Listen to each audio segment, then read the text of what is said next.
Is there a single, or are there a couple of areas, pick one area where you think Labour made a mistake under the leadership of Eamon Gilmore and government?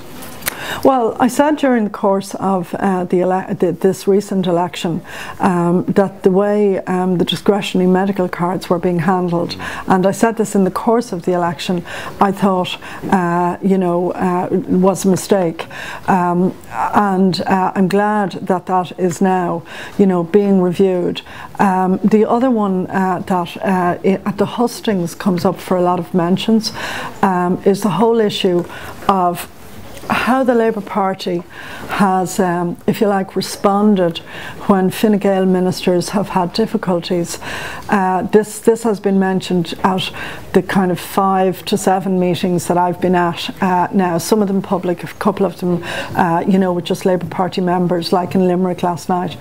And that has come up for mention over and over again, that the Labour Party wasn't sufficiently assertive when there were mistakes made by Fine Gael ministers. And such as? Well, the whole issue around the controversies surrounding, say for instance, Alan Shatter, and the controversies surrounding James Riley, they would be the two.